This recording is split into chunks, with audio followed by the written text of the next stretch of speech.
में खुश है। इसीलिए मुझे को उन्होंने कम से कम बोको हरम को और ISIS को 86 नहीं मानते थे, उन्होंने कम से कम आपने ये तो मान लिया कि अतिवादी शक्ति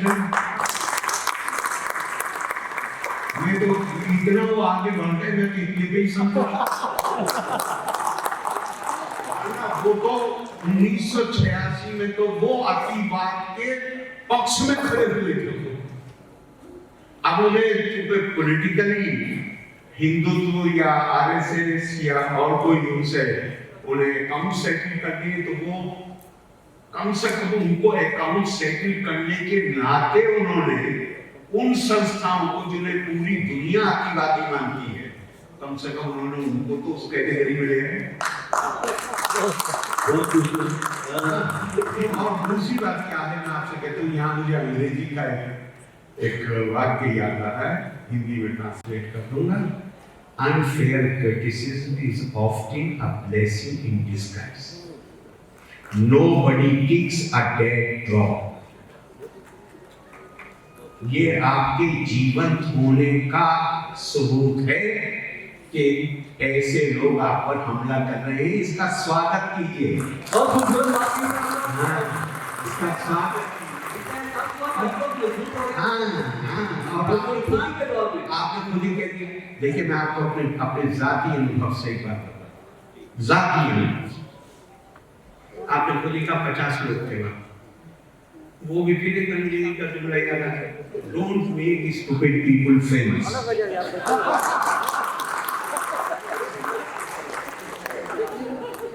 क्यों उनके बारे में चर्चा करना, जिनकी क्षमता केवल इतनी है कि वो महीनों और सालों की कोशिश से 50 लोगों को इकट्ठा कर पाए, आप उन्हें शोहरत देना चाहते हैं। और आपके बनारस में भी लोग होंगे, हमारे केरल में तो बहुत ज्यादा है, वो लोग जो विदेशों में काम करते हैं, अपनी रोजी रोटी कमाने के लिए अरब देशों में, यूरोप में, अमेरिका में गए। मेरा एक मित्र जो अलीगढ़ में पढ़ता है, सऊदी है, 8 साल अलीगढ़ में रहा है, बहुत अच्छी उर्दू हिंदी बोलता है। मैं एक बार सऊदी में था, तो उसने मुझे खाने को बुलाया और मैं था वहाँ। ये वो जमाना है जब वो गल्फ वॉर चल रही, तो मैं वहाँ पे अपने भारतीयों को निकालने के लिए जॉर्डन में शायद 14 या 15 दिन में वो एक साथ होता और हमारे यहाँ जहाज जा रहे थे और अपने भारतीय जो फंसे हुए थे कुवैत में उनको निकाल रहे थे। तो उसी सिलसिले में सऊदी अरब में 2 दिन हुआ। तो वो चूंकि हमारे साथ पढ़ता था, इलेक्शन जो उसने हमारा लड़ाया था, तो वो मुझे 2 दिन, उसकी रेस्टोरेंट की चेन है, तो वो मुझे अपने रेस्टोरेंट में एक दिन ले गया खाने खिलाने, एक दिन दूसरे रेस्टोरेंट में ले गया। तो हम तो आदत है कुछ तो खाने के लिए खाएंगे, ये भी देखेंगे कि यहाँ कौन काम कर रहा है, यहाँ पे क्या हो रहा है। तो मैंने उससे बहुत प्यार से पूछा, मैंने कहा तुम्हारा सारा स्टाफ हिंदुस्तानी है, को खास वजह है कि तुम हिंदुस्तानियों को नौकरी देते हो, तो सरकारी नीति। उन्होंने कहा आरिफ भाई, मैं नाम नहीं लेना चाहता किसी दूसरे देश का, लेकिन जिनसे हमारा मुकाबला रहता है वो आप समझ जाएंगे। तो हाँ, मैं नाम नहीं लेना चाहता, मेरा मकसद किसी को तो उसने मुझे कहा कि आरिफ भाई, जो सरकारी निर्देशों के नाते मजबूरियां हैं कुछ, उतना पालन तो हर कोई करने को मजबूर है, लेकिन उससे आगे बढ़ के कोई एम्प्लॉयर हो वो इंडियन स्टाफ को प्रीफर करता है, दूसरे को लेना ही नहीं चाहता। बल्कि इस हद तक कहा उसने कि अरे भाई हमें काम करने वाले चाहिए, वो तो आते हैं तो सबसे पहले हम तो कहते हैं हम तो तुम्हारे भाई हैं, तो पहले हम उन्हें हिस्सा दें अपनी प्रॉपर्टी में। और इंडियंस को हर जगह प्रीफर किया जाता। क्यों? क्योंकि वो कोई समस्या पैदा नहीं करता। वो ये नहीं कहता कि मुझे अपनी आस्था व्यक्त करने के लिए, अपनी पूजा के लिए, अपनी आराधना के लिए वो किसी का वक्त नहीं खराब करता। वो किसी से ये नहीं कहता कि तुम ये करो तो फिर मैं काम करूंगा तुम्हारे लिए। तो हमारे लोगों में ये क्षमता है और हर जगह यही हाल है। और इस साल मुझे खुशी कहते हैं अमेरिका में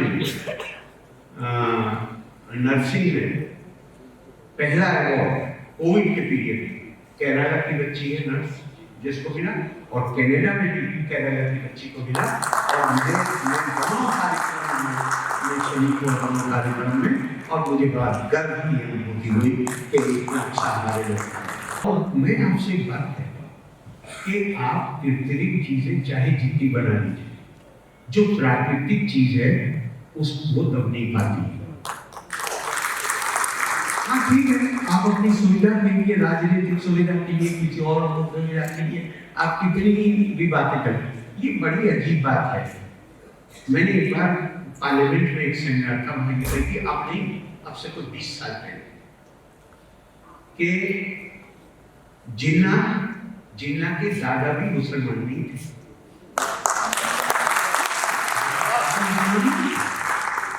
बाप भी पक्की उम्र में मुसलमान हुए, बचपन में नहीं हुए। अल्लाह मतलब मैं अल्लामा इकबाल को 100% जिन्ना नहीं मानता हूँ। मैं मानता हूँ अल्लामा इकबाल की जो रचनाएं हैं उसमें अल्ताफ आती है, लेकिन पहले के जो अल्लामा इकबाल हैं उनकी रचनाओं में भारतीय होने पे दर्द नहीं, भारतीय होने पे दर्द नहीं, बल्कि ब्राह्मणी का बेटा होने पे दर्द। अपने आप को ब्राह्मण ज्यादा कहते हैं, अपनी पर्शियन अपनी जो फारसी की शायरी है उसमें अपने आप को ब्राह्मण का बेटा कहते हैं, चूंकि सपूत थे इनके भी दादा बहुत पक्की उम्र में मुसलमान। तो मेरा ये मानना है कि अब ये क्या एक दिन में जो चीज उन लोगों की समझ में नहीं आई जो कई सौ साल से मुसलमान थे, वो 10-20 साल में जिन्ना की समझ में आ गई कि हम साथ तो नहीं रह सकते। अच्छा नहीं रह सकते, हम किस चीज पे बहस कर रहे हैं? हम तो ये कहते हैं ठीक है जिन्ना जो कह रहे थे वो सही था तो फिर बांग्लादेश क्यों बना? दोनों के बीच में अगर धर्म से मौलाना आजाद बार-बार यही सवाल उठाते हैं। मौलाना आजाद कहते थे कि अगर किसी दूसरे आधार पर तो एडमिनिस्ट्रेटिव कन्वीनियंस के हिसाब से कुछ बात करो, ज्यादा पावर देने की, उस पर विचार हो सकता है, लेकिन धर्म के आधार पर हम साथ नहीं रह सकते। बोले ये तो और वो एक प्रॉफिट साहब की एक हदीस कोट करते थे मौलाना आजाद, जहां वो ये कहते थे कि उस हदीस में कहा गया कि ये पूरी पृथ्वी मेरे लिए मस्जिद बनाई गई, तो तुम ये मस्जिद में दीवारें उठाओ कि ये पाक से बनी है और ये नापाक से बनी। ये उनको मैं 2 दिन पहले बोला हूँ, तो इसलिए मैं विस्तार में नहीं जाना चाहता इस पर, मगर जो बात आप कह रहे हैं, अगर ये मान लिया जाए कि मान लीजिए साहब, मानिए इसलिए मानिए कि विभाजन हुआ, जब विभाजन हुआ तो हमने स्वीकार किया, तो अब उसके बाद इतनी शर्म और गैरत तो होनी चाहिए कि जब वो थ्योरी फेल हो गई तो अब उसके बारे में बात करना बंद कर दो। भाई हिंदू मुसलमान साथ में नहीं रह सकते, हिंदू मुसलमान साथ में पिछले 1000 साल से रह रहे हैं। विभाजन के बाद आज खास तौर से पाकिस्तान का विभाजन होने के बाद हिंदुस्तान में रहने वाले मुसलमानों की आबादी पाकिस्तान की कुल आबादी से ज्यादा है। अच्छा, अब मैं एक और चीज की तरफ आपका ध्यान दिलाना चाहता हूँ, छोटी सी।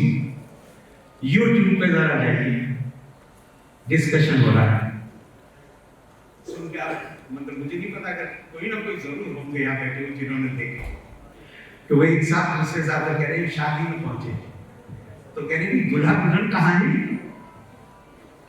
शादी में पहुंचे हैं, तो अब हम पहुंचे किसी के यहाँ अटेंड करने के लिए, तो दूल्हा दुल्हन कहाँ है? तो सब अभी आ गए, अब आ ही नहीं रहे दूल्हा दुल्हन।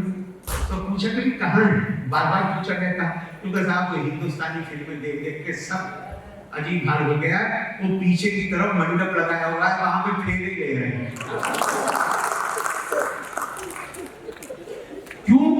वो जड़ों में तो देखते हैं फिल्मों में, हिंदुस्तानी फिल्मों में, तो अपने आप को रोक नहीं पाते, वो पीछे मंडप लगवा के, और कोई किसी अपने दोस्त को ही वो पंडित बना के बिठा देते और वो मंत्र बोलता और वो उसका अग्नि के फेरे में। तो आप इसमें क्या करेंगे?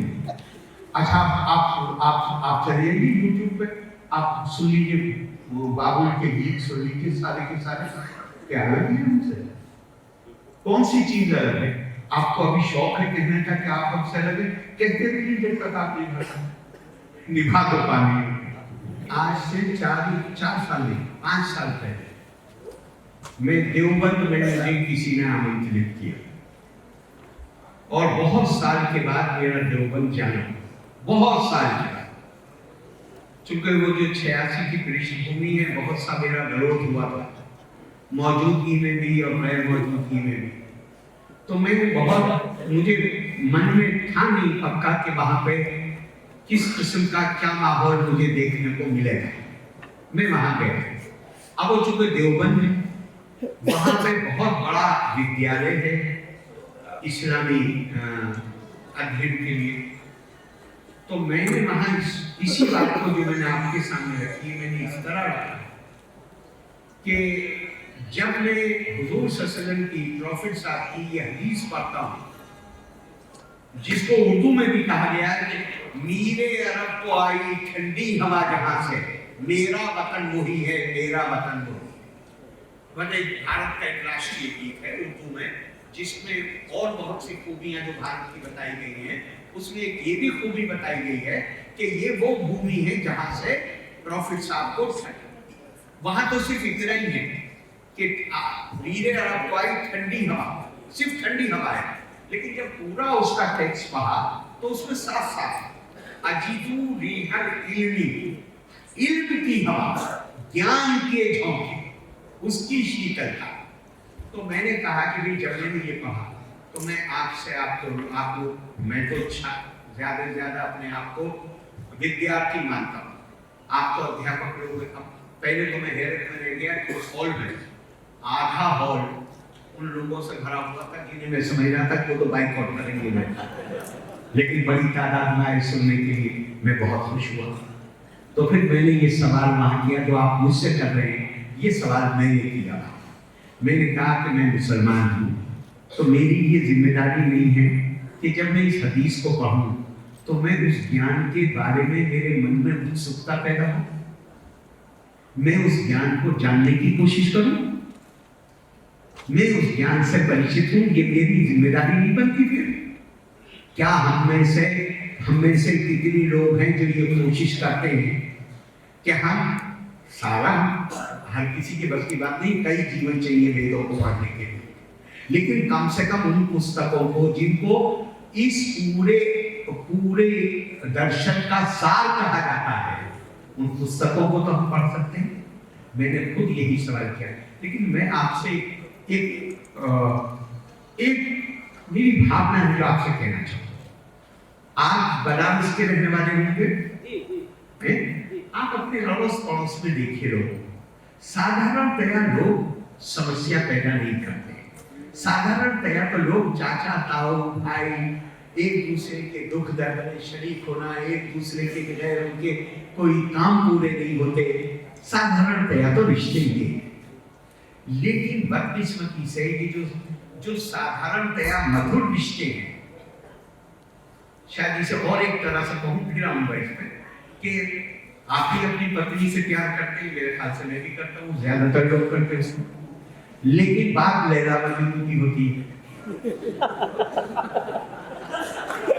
आपकी पूरी होती। बदकिस्मती ये है कि अपवाद जो है वो लोगों का ध्यान आकर्षित करते हैं। बहुत खूबसूरत है, बहुत गहरी बात है, बहुत। कुत्ता आदमी के काट खाए वो खबर नहीं बनती, आदमी काट खाए तो खबर बनती है।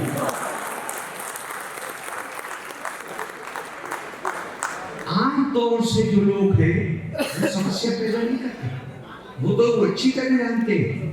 वो तो मैं तो अपने गांव में देखता हूँ, कहीं देखता हूँ, मतलब मुझे तो ये एक तरह से मेरा सौभाग्य ही कहूँगा। मैं बुलंदशहर में पैदा हुआ हूँ, बुलंदशहर के गाँव में मैं एमएलए रहा हूँ बुलंदशहर से। मैं सेंट्रल यूपी कानपुर से पार्लियामेंट का मेंबर रहा हूँ। मैं बहराइच जो ईस्टर्न यूपी में है, मैं वहां से लगातार कई बार संसद में रहा हूँ। तो मैं एक तरह से शायद हो सकता है कि शायद अकेला ही हूँ जिसने उत्तर प्रदेश के हर क्षेत्र का जनप्रतिनिधि के तौर पर प्रतिनिधित्व किया। तो मैं तो कहीं भी देखता हूँ, बहराइच में भी यही देखता हूँ, एक दूसरे के बगैर वो कल्पना भी नहीं कर सकते कि हम जिंदा रह सकते हैं, कल्पना भी नहीं करते, लेकिन हमारा उन लोगों की तरफ ध्यान नहीं जाता।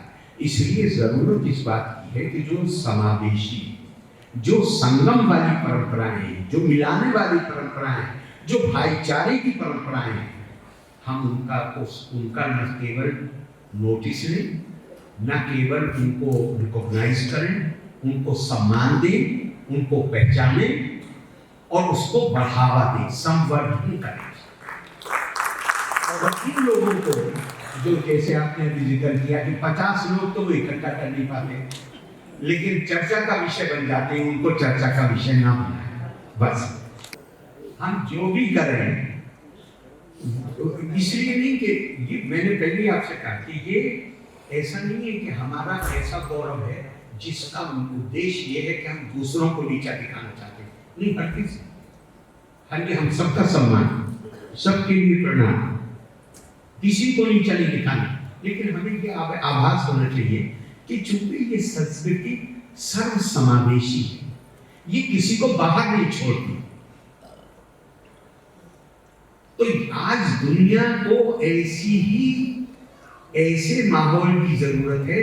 आप यूनाइटेड नेशंस के जो चार्टर, जो डिक्लेरेशन है वो देखिए, वो किसी को बाहर छोड़ते नहीं छोड़ता। दुनिया की संस्कृतियां बाहर छोड़ती, भारत को छोड़ते। तो इसका मतलब क्या हुआ कि यूनाइटेड नेशंस की जो एक पूरी मानवता की जो एक सामूहिक आवाज है, वो इस वक्त भारतीय संस्कृति की जो मूलभूत आधार है, जो मान्यताएं हैं, उसके साथ मिलके चले, लेकिन अनजाने में चले। क्यों चले? क्योंकि हमने दुनिया को बताया और हमने खुद विदेशी, फिर मैं कहूँगा, मैं किसी अपमानजनक अर्थ में इस्तेमाल नहीं कर रहा। मेरे नजदीक विदेशी होना कोई मतलब मैं इसलिए नहीं कि मैं उनको नीचा करके देख रहा हूँ, नहीं, हरगिज़ नहीं। एक तथ्य के तौर पर कह रहा हूँ, हमने उनकी परिभाषा स्वीकार कर ली जो हमारी संस्कृति के आधारभूत और उसकी आत्मा से परिचित ही नहीं थे। उन्होंने हमें हिंदू कहकर ये किया कि ये एक जीवन शैली नहीं है, ये केवल एक आस्था की अभिव्यक्ति का तरीका है, इसलिए उसे एक पैरेलल सिस्टम बना दिया।